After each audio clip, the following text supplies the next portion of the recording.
এক সময় আবু জেহেল সংকল্প করলো যে রাসূলুল্লাহ সাল্লাল্লাহু আলাইহি ওয়াসাল্লামকে গর্তে ফেলাবে। তো যেই কথা সেই কাজ।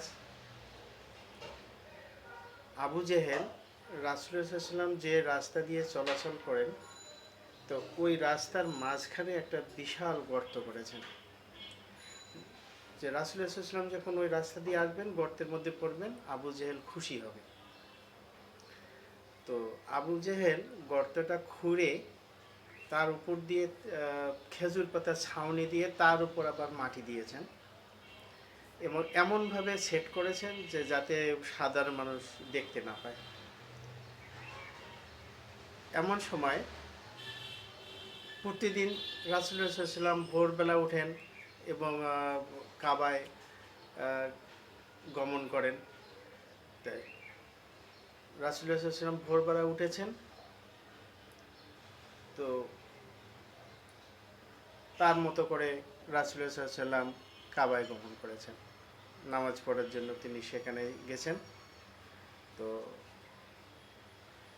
সকালে উঠে আবু জেহেল বলতেছে, দেখি আমার ভাতিজা গর্তের মধ্যে পড়ে কি রকম করতেছে।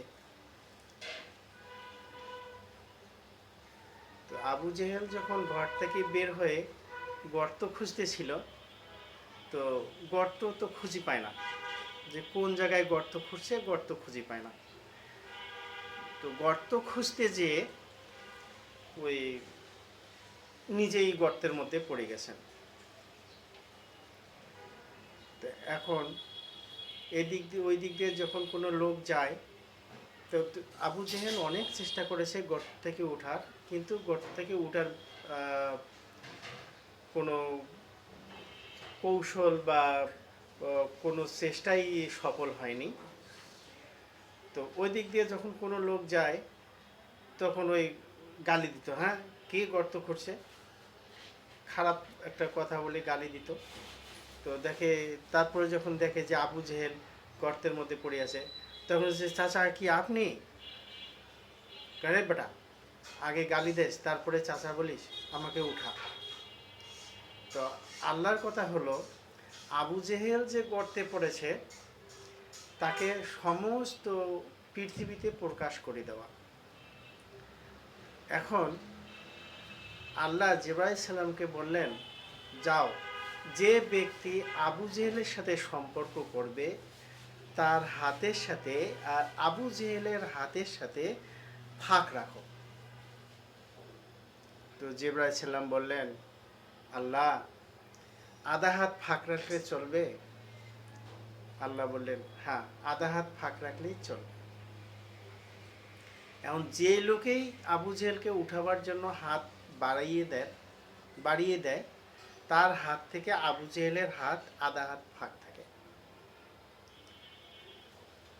তো আবু জেহেল চিৎকার করে বললেন, আরে গর্ধব, আধা হাত রশি দাও। তো আধা হাত রশি দেওয়া হলো, কিন্তু আধা হাত রশি দেওয়ার পরও ওই আবু জেহেলের সাথে রশির দূরত্ব আধা হাতই থেকে যায়। এভাবে রশি দিতে দিতে যখন 70 হাত রশি দিয়েছেন, তখন ওই আধা হাতেই ফাঁক থাকে আবু জেহেল, এবং রশির মধ্যে আধা হাতেই ফাঁক থেকে যায়। তো নিচ থেকে আবু জেহেল চিৎকার করে বললেন, ওরে ভাই, আর রশি দিও না, এখানকার মাটির অবস্থা ভালো না। তোমরা একটা কাজ করো, আমার ভাতিজাকে ডেকে আনো, আমার ভাতিজা ছাড়া আমাকে এখান থেকে কেউ উঠাতে পারবে না। এদিকে আবু জেহেল যে গর্তে পড়েছে, আরবের সমস্ত লোক সেখানে জড়ো হয়ে গেছে, লক্ষ লক্ষ লোক জড়ো হয়ে গেছে। এবার রাসূলুল্লাহ সাল্লাল্লাহু আলাইহি ওয়াসাল্লামকে ডেকে আনা হলো। তো রাসূলুল্লাহ সাল্লাল্লাহু আলাইহি ওয়াসাল্লাম দেখলেন সত্যি তার চাচার অবস্থা খুবই করুণ।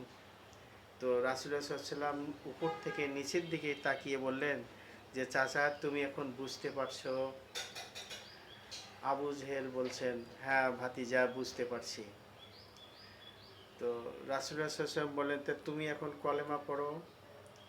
আবু জেহেল বললেন, আমি কলেমা পড়ব, আগে তুমি আমাকে উপরে উঠাও, তারপরে আমি কলেমা পড়ব। তো রাসূলুল্লাহ সাল্লাল্লাহু আলাইহি ওয়াসাল্লাম যখনই হাত বাড়িয়েছেন, সাথে সাথে আবু জেহেলের হাত রাসূলুল্লাহ সাল্লাল্লাহু আলাইহি ওয়াসাল্লামের হাতে এসে পৌঁছে গেছে। তো হাত দিয়ে টান দিয়ে উপরে উঠাইছেন। উপরে ওঠার পরে দেখতেছেন লক্ষ লক্ষ লোক আবু জেহেল যে গর্তে পড়েছে দেখার জন্য উৎসুকভাবে তাকিয়ে আছে।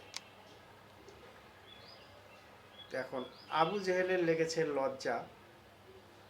আবু জেহেল এখন এখান থেকে প্রচার করে বেড়াচ্ছেন, সব শরীরের ধুলা ঝাড়তেছেন, ধুলা ঝাড়তেছেন আর বলতেছেন যে, ভাতিজা, আজকে বুঝতে পারলাম তুমি যে এত বড় জাদুগির, আমি আগে বুঝতে পারি নাই।